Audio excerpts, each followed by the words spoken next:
கிறிஸ்துவுக்குள் பிரியமானவர்களே, இந்த நாளுக்கான தினசரி தியான வசனம் மத்தேயு எழுதின சுவிசேஷம் 14வது அதிகாரம் 13வது வசனம்.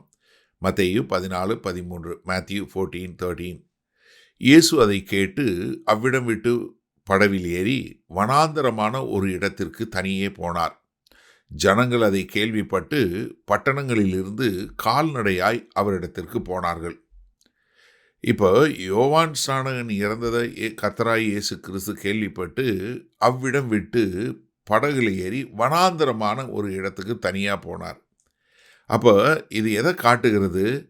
தன்னுடைய கசின், அதாவது தனக்கு வழியை ஆயத்தம் பண்ண வந்த யோவான் ஸ்நானகனுடைய மரணத்தை கேட்ட உடனே இயேசு கிறிஸ்து அந்த துக்கத்தை செய்வதற்கு வெளியே தனியாக ஒரு இடத்துக்கு போகிறத பார்க்குறோம். அதாவது இது எதை காட்டுகிறதுனா, அவங்க ரெண்டு பேரும் உணர்வு பூர்வமாக எவ்வளவு ஒரு தொடர்பில் இருந்திருப்பாங்க அப்படிங்கிறத காட்டுகிறது. அப்போ இது என்ன, ஒரு தனிப்பட்ட முறையில் தன்னுடைய சுயமான ஒரு வாழ்க்கையில் வரக்கூடிய ஒரு சோகம். அப்போ கர்த்தராகிய இயேசு கிறிஸ்து தனியாக ஒரு இடத்திற்கு போய் அவர் துக்கம் அனுசரிக்கவும் அதே சமயத்தில் ஜெபிக்கவும், இது என்ன அடுத்த நிலைக்கு போக வேண்டும் என்று கர்த்தரை நோக்கி காணக்கூடிய ஒரு காரியம்.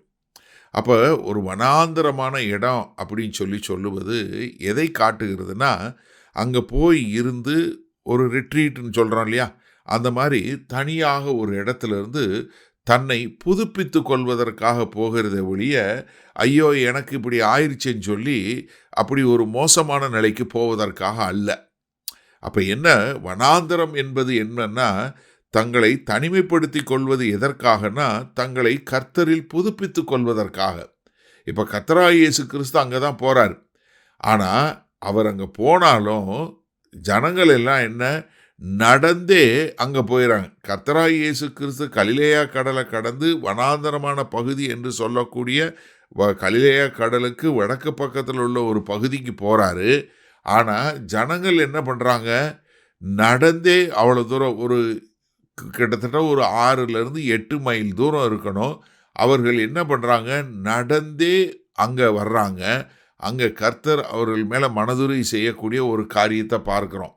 அப்போ என்ன, நம்ம இதிலிருந்து என்ன தெரிஞ்சு கொள்ளலாம்னா, கர்த்தராகிய இயேசு கிறிஸ்து தேவனுடைய குமாரனே என்ன பண்ணார், தனக்கு தான் துக்கம் அனுசரிப்பதற்கு என்று ஒரு நேரத்தை எடுக்கிறார்.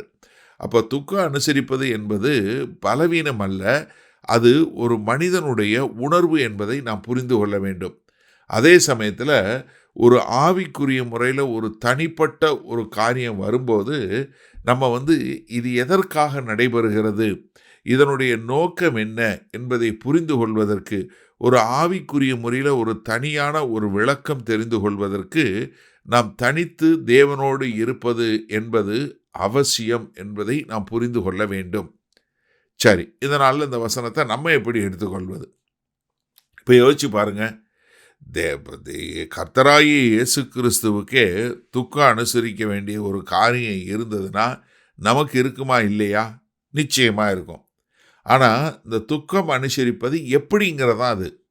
ஏன்னா புதிய ஏற்பாட்டுக்கு வரும்போது 1 தெசலோனிக்கேயர் 4வது அதிகாரத்தில் 18வது வசனத்தில் என்ன சொல்கிறாரு, நாம் மற்றவர்களைப் போல நம்பிக்கையற்றவர்களாய் துக்கிக்க வேண்டாம். எப்படி? நம்ம நம்பிக்கையோடு துக்கிப்போம். எப்படி? ஒரு நாள் முகமுகமாய் நாம் தேவனுடைய சன்னிதானத்தில் அவங்க பார்க்க போகிறோம் அப்படிங்கிற ஒரு திட நம்பிக்கையோடு நாம் துக்கிக்க வேண்டும். துக்கம் என்பது மனுஷனுடைய ஒரு இயல்பு.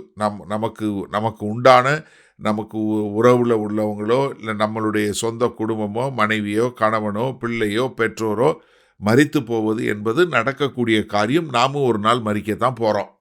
அப்போ என்ன, மரணம் என்பது நடைபெறத்தான் செய்யும். அது இந்த சரீரத்திற்கு தான்.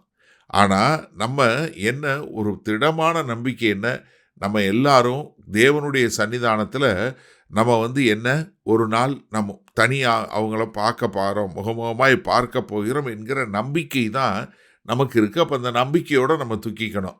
2வது, இந்த காலகட்டத்தில் நாம் தனித்து இருக்கக்கூடிய மக்களாய் ரிட்ரீட் அண்ட் ரினிவல் நான் சொல்லுவேன். அதாவது நீங்கள் ஒரு தனிப்பட்ட முறையில் போய் உட்கார்ந்து உங்களை நீங்களே ஒரு புதுப்பித்து கொள்ளக்கூடியதா, ஒரு ஆவிக்குரிய முறையில் ஒரு தனியான ஒரு விளக்கம், எனக்கு ஒரு ஒரு தெளிவு, ஆவிக்குரிய தெளிவு என்று சொல்ற ஸ்பிரிச்சுவல் கிளாரிட்டி, ஒரு தெளிவு வரக்கூடிய ஒரு காரியத்தில் வரும்பொழுது தான் என்ன உண்டாகிறது, தேவனுடைய நோக்கம் தெரிந்து கொள்ளக்கூடியதாக இருக்கிறோம்.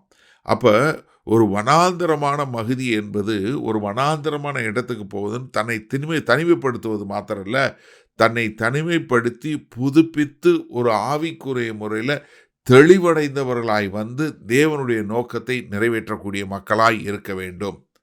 செய்வோமா? மகா கிருபையும் இரக்கம் நிறைந்த எங்கள் அன்பின் தகப்பனே, இதோ நாங்கள் மற்றவர்களைப் போல நம்பிக்கையற்றவர்களாய் துக்கிக்காமல் அதை சரியான முறையில் அனுசரித்து, ஆமாண்டவரே, ஒரு எங்களை புதுப்பித்து ஒரு ஆவிக்குரிய முறையில் ஒரு நல்ல ஒரு தெளிவு பெற்றவர்களாய் உமக்கென்று வாழ எங்களை ஒப்புக் கொடுக்கிறோம். மீட்பெரும் இரட்சகருமாகிய இயேசு கிறிஸ்துவின் மூலம் ஜெபிக்கிறோம் வல்ல பிதாவே, ஆமேன். கர்த்தர் உங்களை ஆசீர்வதிப்பாராக. நாம் இன்று மாலை மன்னால சந்திப்போம்.